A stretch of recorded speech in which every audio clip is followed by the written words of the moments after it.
Okay, got to get this running rich issue figured out since I can't seem to tune this thing by ear. It's kind of a pain in the ass. So we got wideband. I don't know where I'm going to hide this thing, but when I do the tune, I'm just going to have it in the engine bay. And then I was thinking of maybe hiding it behind the grill. Like you'll kind of be able to see it through the speaker grill that's in there. But it won't really be part of anything because I still have AC, so I'm not going to put it there.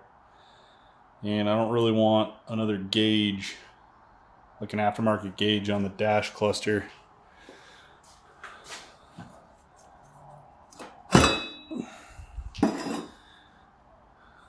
I didn't cut the exhaust, somebody else did.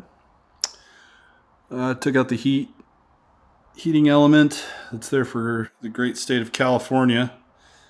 And my welding sucks, but it's flex core without gas. Flux core without gas. So bung is in.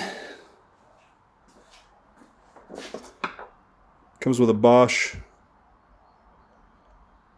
UEGO wideband O2 sensor. So I'm going to hook that up, have the gauge in the engine bay somewhere, and I'm going to try to first just tune it off this screw that I know has been played with a lot. See if I can't get close, and if I have to, I'll adjust the tension on the spring. Possibly drill this out so I can adjust or fine tune that in there, and then we'll just see what happens. I'm going to keep the narrow band. I don't even know if it works, but getting that thing out is probably unlikely at this point. I don't really want to replace it, but I don't know if it works or not, and I don't really care. All right, I have the new bung for the wideband O2 sensor welded on. Then I got this piece of flex pipe because there's just an area where the previous owner had just hacked out the exhaust. I'm trying to seal up some exhaust leaks. So for now, to get this thing like roadworthy where it's not driving me insane, I'm just doing this. Eventually I'll probably just get the entire exhaust redone front to back, and I will let shop actually do that.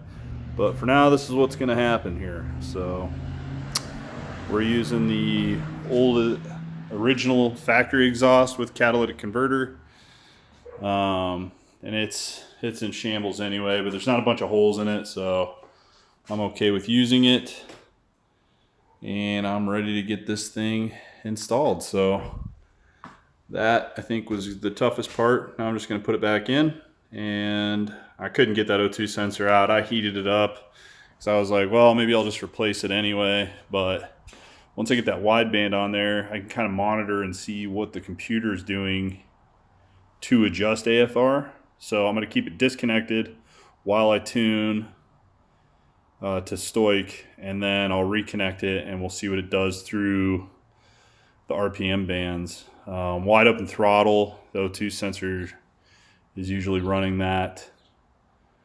So yeah. All right, previous owner, this stuff was all messed up, so I've had to come in here, adjust spring tension, adjust that. I mean, everything was all over the place. It was running so rich, it was the catalytic converter was burning up, but it's about as close as I can get it.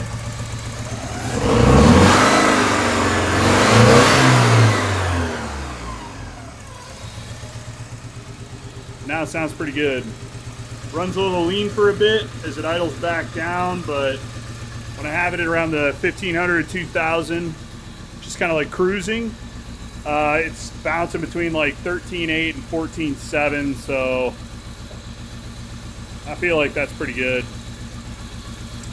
Still have a pretty bad exhaust leak, but yeah, I'm gonna drop some silicone in there and hopefully that stays.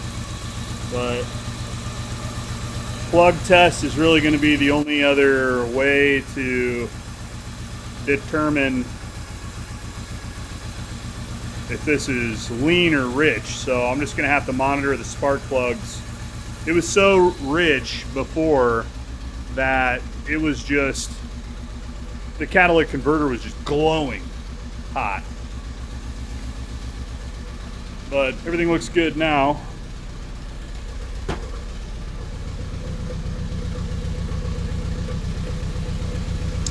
Yeah, you see we're blowing out condensation, probably a mixture of fuel and whatnot. So we got that going. The new alternator's working, charging about 13.7. I had to throw in, I threw in a couple of different, here, let me shut this off. Okay, so I have new injectors coming. I'm going to try to find somewhere to permanently mount that AFR gauge. I'm going with a set of iridium plug, or no, platinum plugs that are coming tomorrow. So I'm going to drop those in. These are pretty sooted up just from running as rich as it was. It's funny because I disconnected the O2 sensor just so I could run the wideband by itself without the computer trying to rich in or enrich in the fuel mixture, just so I could get this thing close at idle. And it was bouncing, like right now it bounces like 13.8 to 14.9, somewhere in that range. I mean, it's just constantly like that. So between adjusting tension on that, back that thing like almost all the way out. First I'd cranked it all the way down, and it was initially at like 3 1/4 turns, but it wasn't running right. At around 1200 RPMs, it would just die. So I thought it was an injector problem. Still could have been, but I just started adjusting that until, I mean, it looked just like it does right now. It's because it's off, but it was running super lean.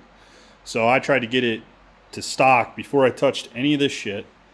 I cranked that all the way down and backed it out about 2 1/4 turns, and I was just adjusting it, and it was getting close, but my idle was at like 800. And so anything I did to try to get idle up, it was either just tightening this cable here, but I wanted it to have some play. It should have some play in the cable, and this has kind of just the amount of play I want so that it hits that backstop and it affects the throttle position switch. Because otherwise, yeah, like I'm right where I hear the sound, which is where I want it. But yeah, somebody had tried drilling that out before me, and so the top plug was jammed all the way down, so I had to like cut into this thing to get access to that Allen screw, and it didn't do anything at first. And I cranked it all the way out, and then I started leaning out. But I mean, I was like, this thing was almost pulled all the way out to lean it, so that it wasn't running so rich. And then I started adjusting the screw, and I had painted marks on it just so I could know exactly where it started, and the spring chipped the paint off, and I have no idea where it started. I don't really care now. I'm just going straight off the O2 range, or the O2 sensor, the wideband, and now I've got full access to throttle. So on the tack, it's still kind of like wobbles a little bit around 1200, but I can clean right through it. Before it was almost like bogging all the way to 400 RPM, and then it would race ahead up to cruising, like 2000, 3000 RPM. Now that I can just ease right into it. I haven't taken it on a test drive yet, just because I wasn't going to put all this stuff back together again and then take it all apart. I'm going to wait until the new injectors come. I went with some Delphi ones. I had some Bosch. My original Bosch ones just had the pintle, and I checked the flow on them, and it was okay. I don't know. They're 40 years old. Whatever. Pulled them out. Now I've got a mix. I've got one of the Bosch ones in, and then I had these replacement ones that have 4 holes in the bottom. They're supposed to atomize better, whatever. They work. They're low impedance or low resistance, so like 2 to 2.4 ohms static. I'm not running like a sinusoidal wave or anything to see exactly what they're doing, but they work. They come on. And it was funny because on the Bosch ones, this thing would start and it would idle, but it would just be like 1100 and it was like wanting to die until I would like give it a lot of gas and then it would shoot ahead of that. These wouldn't even start. I put 3 of them in and have 1 Bosch in, and it wouldn't start. I had to give it gas and like crank on the gas, and it wouldn't start until I like almost turned that thing counterclockwise, almost all the way out, and then it would idle. But I was still running.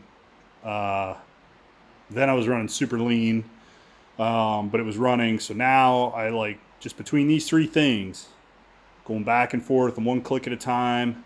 And then I connected the O2 sensor to see, I don't even know if it works. It's probably as old as the car is, even though it's off a different exhaust because I broke the other one, but couldn't get it out either to replace it, and I don't care right now.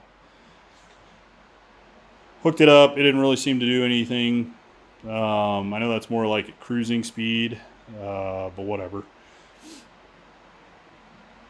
I don't like how I can't tell exactly how lean or rich it is. Like the O2, the wideband is, I've got the bung in next to the OE one. It's just kind of off center, of course. And as soon as I put it in, like I drilled it in there, so it was at like a little bit of an angle. And of course the car was right next to it, so I could barely get it in. And it's mashed kind of into the wall, but whatever. It's reading, it's working. What I'm gonna do though, I still have to do all the body work and everything on this, but I think this winter, because we get like feet of snow here, so there's not really a lot of driving I'm gonna be doing with this in the winter. I'm gonna pull it in here and I'm just gonna do a standalone ECU so that I can actually get live readouts, get rid of the DME, actually know what the computer's saying is going on, use the wideband the way that it should be used. Get a potentiometer for the throttle position sensor, get rid of this altogether, and just do a map sensor.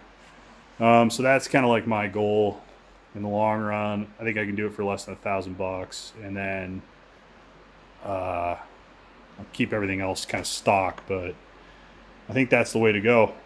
Cooling system, on the other hand, working great. So gets up to temp, fans coming on. And just as like I thought, so that opens up, the thermostat opens up early, starts circulating before the fan switch kicks on at like 100 and, I don't know what it is, 195. So 195 degrees, fans kick on, and it cools it right back down to 175 degrees, and then it shuts off. Now, I haven't gone on a long drive yet to see if that's going to be status quo, but it's done it every time, just letting this thing idle for hours. Actually need to make sure I have gas in it, but everything else is working good on it. So I think we're getting there. I'm just waiting on title paperwork to come. So don't buy a car without a title in the state of Minnesota, because it's kind of an arduous process, but we'll get it done. That flag is, I had dropped it down to pull the O2 sensor cable up. So that's why it's sitting there. All right, later.